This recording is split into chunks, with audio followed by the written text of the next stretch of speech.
Alright, hey guys, and welcome back to another video. So today I'm going to be doing a mystery unboxing for Game Boy Advance games, and a box. Oh my god. I've already sliced it open to save time, but this monster here, which is very heavy, I'm going to be unboxing a few Game Boy Advance games for you guys that are in here. Oh my god. Okay, so before I get started unboxing this for you guys, I just wanted to tell you a little bit of an introduction behind, why. Why do I have this big box of Game Boy Advance game? So, I used to use a tactic online many years ago. I haven't done this in quite some time, where I'd go and look up lots or collections of games, and I would look through the collection, of what the seller was selling, and I'd look for how many games I want to actually personally add to my collection, and how many of those games I don't want or have doubles of, and if I sold those, how much money could I make back? So with this particular collection, I probably spent a good hour going through and pricing every single thing that was in this auction individually, and it ends up that the seller was pinpoint on. The price that he was charging was exactly how much everything was worth. So I sent an offer to him, which reduced the price of what he was asking by a third, which was a significant amount of money. I said, okay, if he accepts this offer and I'm able to sell everything that I'm looking to sell, I will basically almost break even and get a whole bunch of games for free, possibly make a profit, possibly lose some money, but the reason why I was able to do this is because at the end of the month, I'm going to be at the Long Island Retro Game Convention. So for those of you that are in the New York area and want to stop by the first year of a it'll be a very small gaming convention, but I will be there with my own booth selling stuff from my own personal collection, including a whole bunch of Game Boy Advance games that I have doubles of or don't want. So I will be there selling stuff from this unboxing that you're going to see right here. But that's why I was able to buy this big lot, because in the end I'm probably going to break even, or it's only going to cost me, not that much money to add a whole bunch of games to my collection. So what do you say we get started with unboxing a few Game Boy Advance games? So I was a little scared because obviously this was a big box, and I could tell you that some games in here are not really well protected, and they scare me a little bit. So I'm going to start with the games that are in their own boxes. So the seller was nice enough to understand to pack, from what it looks like, yes, oh, this is beautiful. Games in their own separate boxes inside of the big box to protect them. Each one of them has their own plastic protector, and just look at this amazingness right here. There's a preview for you guys. So what do you say we go through the first box? There's three of these, just to give you guys a preview of what's to come. So what do you say we've started? Some of these games, actually a lot of these I already own, but I can give some commentary and recommend some stuff to you guys. So let's start with, how about these two? Golden Sun 1 and Golden Sun 2. So I will be selling both of these at the expo, since I own both already. But the Golden Sun series, I didn't really care much for the DS one, but the very first Golden Sun, this one right here, was so good. So ahead of its time. The music, the graphics, the story, I was just so attached to this game. The second one was good, but nothing holds a candle to the first Golden Sun. You haven't played anything like it on a handheld. If you haven't tried it already, at least track down the first one. Okay, and next we have Legend of Zelda, the Minish Cap. I own this already too. This is probably the last Zelda game that I played and really enjoyed. The Zelda series kind of lost me after it moved on to the DS, and some of the more recent ones on consoles are just not really for me anymore. This was the last great Zelda game that I really played and enjoyed. Here's a game that is actually becoming quite hard to find and becoming pretty expensive, and that is a kind of underrated, unknown game called Car Battler Joe. This is a RPG car combat game with a kind of clever use of some 3D mechanics similar to, say, like a lower budget F-Zero kind of looking game. Apparently it's pretty good. Very hard to find. I've been after this for probably a good 3 years now, so glad to finally add a copy to my collection. Alright, next is an RPG I've wanted for quite some time, and that's Tactics Ogre. Gotta be careful with this one though. I remember reading that there were quite a few bootleg carts produced for this, so if you're buying this online, try and at least get a complete copy, because chances are it's going to be a real cart. But strategy RPG fans say this is a really good one to look out for, so I'll play that someday. Here's a double, Phantasy Star Collection. This has Phantasy Star 1, 2, and 3, but from what I've heard, they're kind of dumbed down, easy ports, so make sure that you do your research before you dive in and get this, even though it's pretty cheap. It's only like 15 bucks for a complete copy. Next is Final Fantasy IV. This is a pretty good port of Final Fantasy IV. It's always been one of my favorites in the series, so this is worth checking out if you're a fan. Alright, next are Fire Emblem 1 and Fire Emblem 2, The Sacred Stones. I believe this was the very first time that Fire Emblem had ever made it into the States, was on the Game Boy Advance with this game here. I actually never played the first one. I started with Sacred Stones, and I really enjoyed it. It becomes love or hate because once you start having to restart battles over and over and losing all your progress, you know, it gets to be a little bit of a pain, but these are actually becoming kind of hard to find, especially the first one, complete in the box. It's going for like $60 or $70, so get them while you can. Okay, and next are ports of Breath of Fire 1 and Breath of Fire 2. I was a huge fan of Breath of Fire 4 and a pretty big fan of Breath of Fire 3. I've actually never played Breath of Fire 1 or 2, so I'm looking forward to trying these ones out. Alright, and next is Lunar Legend. From what I heard, this is not the greatest Lunar game out there. There's many better ones that you can play in better versions, but maybe I'll get around to it someday. And this is one of my favorite Game Boy Advance RPGs. I would say a must-own, especially if you don't have a PSP. Riviera, The Promised Land. I've always loved this game. If anything, I think I like the Game Boy Advance version better than the PSP version. It's a very non-traditional RPG in the sense that you never really have direct control of your character. You're always moving just from screen to screen with gameplay taking place and story elements taking place. And it's very heavily story-driven. The combat system is very unique, and that your weapons are finite, and you kind of really have to pick and choose when to and when not to use your weapons. Really likable characters, great game. Make sure you check this one out. This is a double of mine, so I'll be selling this, and that's Shining Force, Resurrection of the Dark Dragon. Isn't that such a cool title? This is a sort of like updated port of the first Shining Force. I played it a long time ago, almost to completion. I never finished it, but I remember they added some characters, some extra scenarios and levels, I think. But I really enjoyed this, and if you're a fan of Shining Force and you haven't played this, make sure you check this one out. Alright, and the last two for this box are Final Fantasy 1 and 2 Dawn of Souls, which is a double, and Final Fantasy Tactics Advance, which I still think is my favorite Final Fantasy Tactics of all time, probably more so than the first one. I fell in love with the Advanced version of Final Fantasy Tactics. I never really got into the DS version. Alright, on to the second box.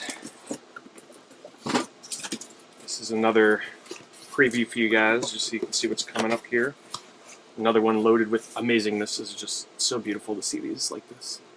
Such good condition. So what do you say we get started with this one? This is another double of mine. This is Lufia, The Runes of Lore. I've actually still never played this, but from what I hear, it's okay.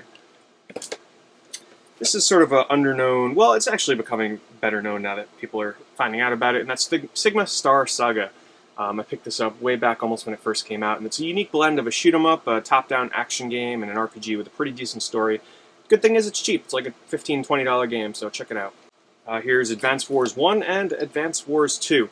I've never played the second Advance Wars. Absolutely loved the first. I played this when it first came out. Never played any of the other ones like the DS one, so maybe I'll try this out sometime. This is a kind of uncommon game, and for some reason it goes for like $30, $40, and that's Baldur's Gate Dark Alliance. I've played this on the PS2, never played the Game Boy Advance version, so who knows how good it is.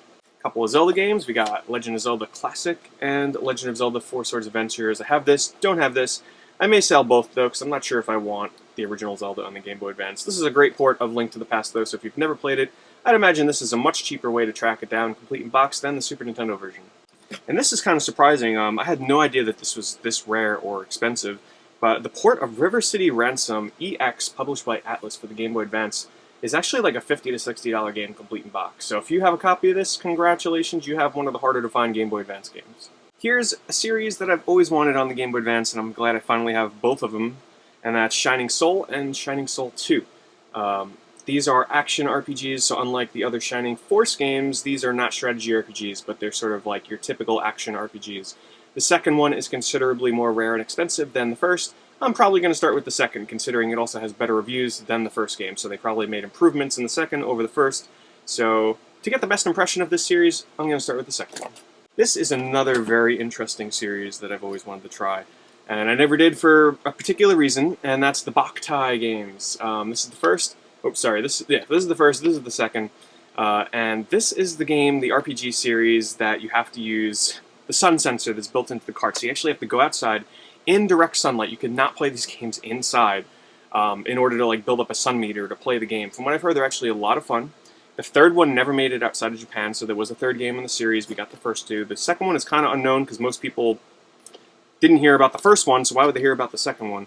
But I'm looking forward to trying them out. Let me know if I should start with the first, or can I delve right into the second if you played the series before. This is an RPG that I do own already, and that's Sima the Enemy. This is a strategy RPG that I don't know much about because I don't even remember playing this, but I've had it in my collection for quite some time. And this is Tales of Fantasia, a really bad port of this game.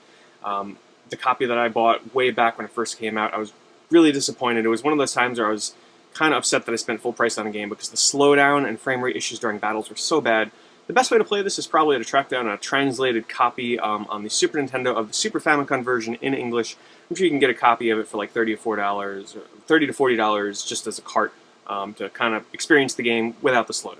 Here's another Sting RPG, such as Revere the Promised Land, and that's Yggdra Union. Really interesting strategy RPG. I never got too deep into it. It's got a lot of interesting mechanics to it, though. It's definitely not for everybody, and there's also a PSP port of this.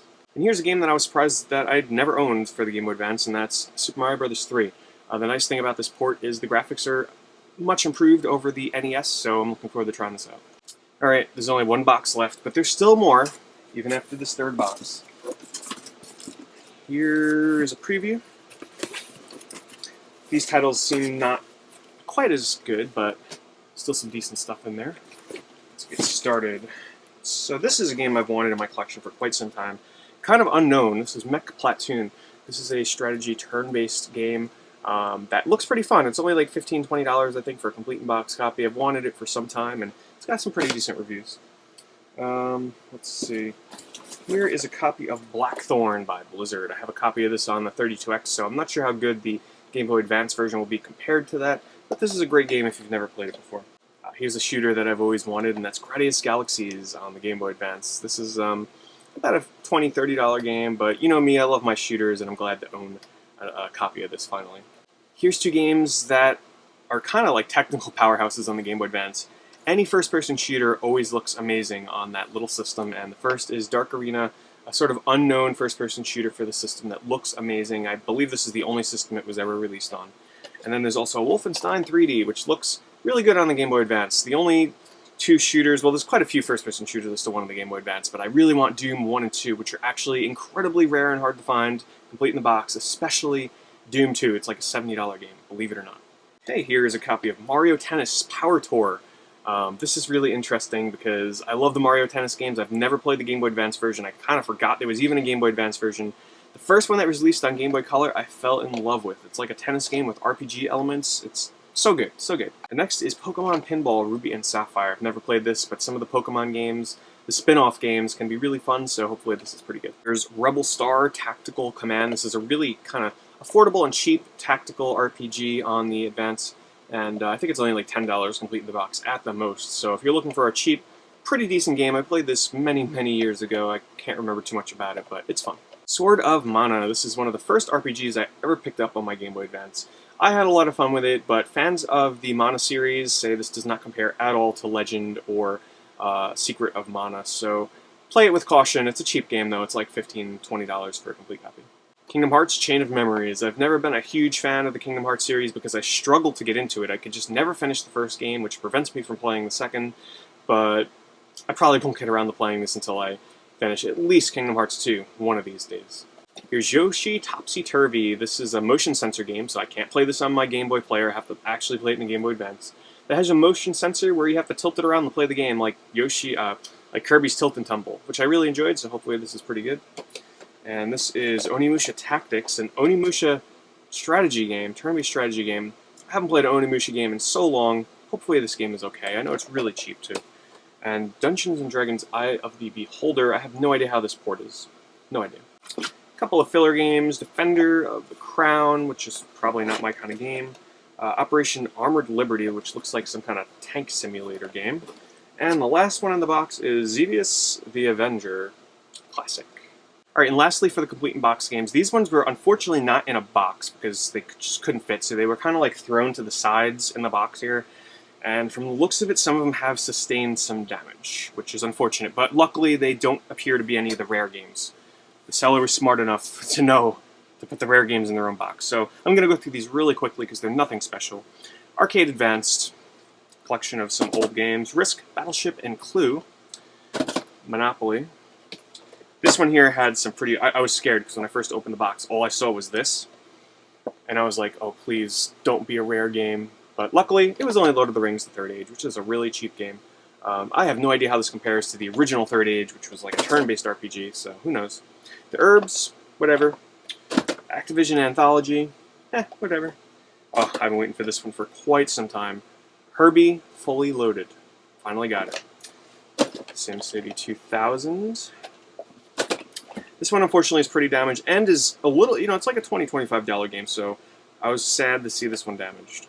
And that's Bubble Bobble, Old and New.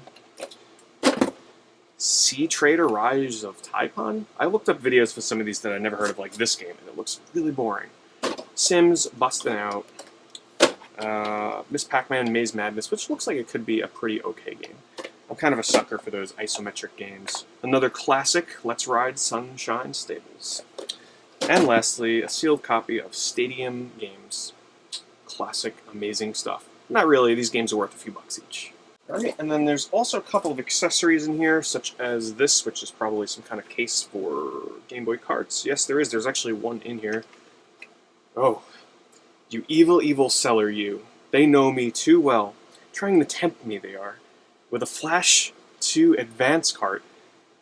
I guess this is what you use if you want to play ROMs. I don't know why they'd include this. This was not listed in the auction whatsoever. So I'll probably sell this because I have no need for a flash cart and don't even want to be tempted with one. But nice little addition. Let's see. There was a Nintendo DS Lite, the Zelda edition. I'm not going to take it out of the Nerf case, but it's the Zelda Gold edition. I'm just going to sell that because I don't really have a need for a DS Lite. Alright, and then we're getting down to the end here. There's a tin can, which I'm assuming from the sound of it has a whole bunch of loose Game Boy Advance carts, so I'm going to go through these really fast. I'll be selling all of these, by the way, because I don't collect loose Game Boy Advance games. Yoshi's Island, Super Ghouls and Ghosts. Ah, that's a shame. I wish that was complete. Excite Bike, Yu Yu Hakusho, Jurassic Park, Yahtzee, and some other board games. Sonic Advance 2, Mega Man and Bass. Shame. I would have liked to have owned that. Fire Pro Wrestling, NBA Jam 2002, some other board game compilation with Sorry and Scrabble, Gauntlet Dark Legacy. I actually kind of want to try the Game Boy Advance version of that. Lost Vikings, Donkey Kong Country 3. I've always wanted the Game Boy Advance ports of that. Don't own any. Simpsons Road Rage, Ice Climber, Advance Wars, Super Mario World Advance 2, Shaman King Legacy, some kind of baseball game, don't know the name of it. Oh, and the best for last, this is actually a really uncommon game, very expensive to get complete in the box.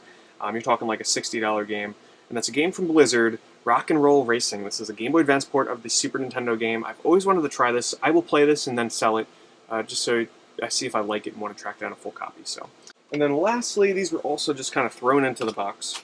Some Game Boy Color games. So we have Legend of Zelda Seasons, Legend of Zelda Oracle of Ages, second copy of Zelda Oracle of Seasons, Survival Kids, Game Boy Color. This is actually the predecessor to the Lost and Blue series, kind of an uncommon game, and Crystallis. And last but not least are some strategy guides that were sitting on the bottom of the box.